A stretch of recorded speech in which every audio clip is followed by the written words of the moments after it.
Welcome back. This is the 48th segment in our series, Because It's True, making the case for Christianity in bite-sized pieces. The pervasive existential issue for everyone is the pursuit of happiness, or satisfaction, fulfillment, contentment, if you will. And the reason that I say that it is pervasive is because, to a great degree, everything we do is an effort to find happiness or satisfaction, fulfillment, contentment. And yet, by and large, as a society, we are not happy. As a human race, we are not happy. And this is nothing new. You can go back to the 10th century BC, and Solomon writes in the book of Ecclesiastes, "Vanity of vanities, all is vanity," meaning empty or like mist and fleeting. This was a gentleman who pursued pleasure and possessions and accomplishments and uh, intellectual endeavors and hard work and wisdom.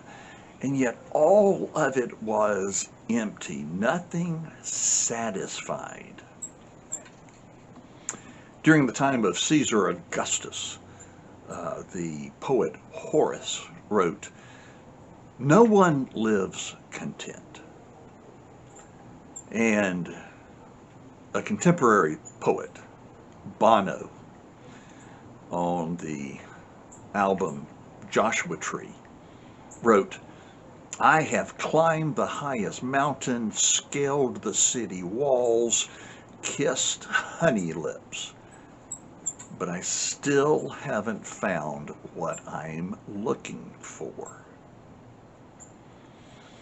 Now, in his book, The Happiness Hypothesis, Jonathan Haidt says that people historically have dealt with this frustration one of two ways. He says that the ancients would do it by detaching themselves from the desire for happiness, satisfaction, fulfillment, contentment. That's not so ancient. The Buddhist basic tenet for happiness is still that you detach yourself. But then he goes on to say that nowadays the moderns, they deal with it through pursuing this and that and the other. Well, that's not so modern either. One of the greatest minds of history, a gentleman by the name of Saint Augustine, was born in northern Africa, and he was raised there. He longed to be on the inside. He wanted to go to the big city and be part of the inner circle and part of the elites. He wanted to be really something that was top dog, and he wanted to have a lot of sex. So he moved to Carthage, which was the most cosmopolitan city in Africa at the time, and he got educated. Then he went to Rome, where he was a tutor, and moved up the ladder with hobnobbing with all the important people, and had the opportunity to go to Milan, which was the seat of the Roman Empire, where he worked with the imperial administration. But he was still just frustrated at the lack of fulfillment in his life. And he read Cicero, who said, "You'll never be happy. So what you need to do is pursue philosophy." And Augustine took up philosophy. And through that effort, he came to Christianity and believed it and committed himself to a relationship with Jesus. And out of that, he wrote two particular quotes I want to share with you, one of which is very familiar. But the first is, "My mistake, I realized, consisted in this. I sought pleasure and sublimity not in God, but in creation, in myself and other created things." And then he goes on to say, perhaps his most famous quote, talking to God, "You have made us for yourself, and our heart is restless until it finds its rest and fulfillment in you." Augustine came to understand that satisfaction, happiness, fulfillment, contentment, whatever you want to call it, ultimately is only going to be found in a relationship with our Creator, with God. But here's what we need to understand.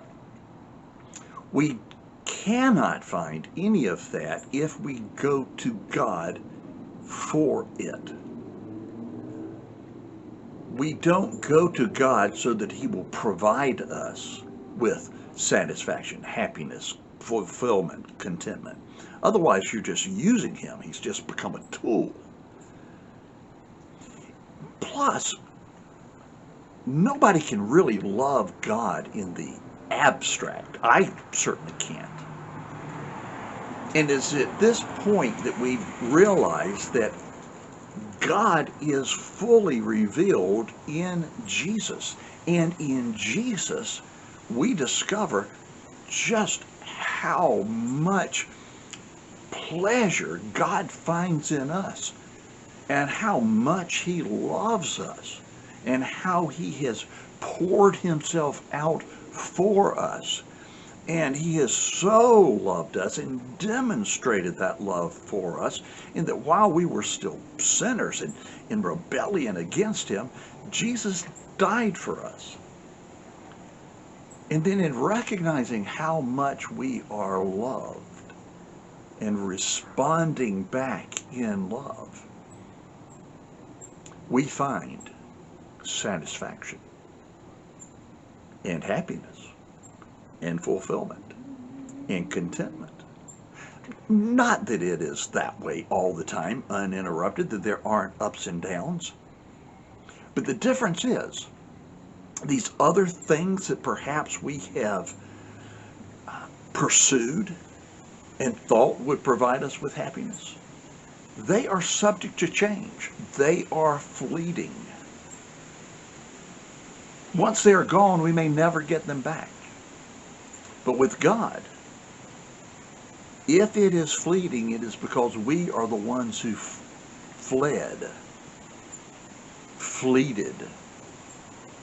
But God is still there.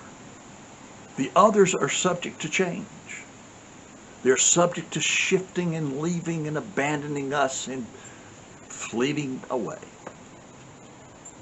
But God is solid and stable and never changes, and His love never changes, and He is always there and is continually then the source to whom we go for satisfaction, happiness, fulfillment, contentment.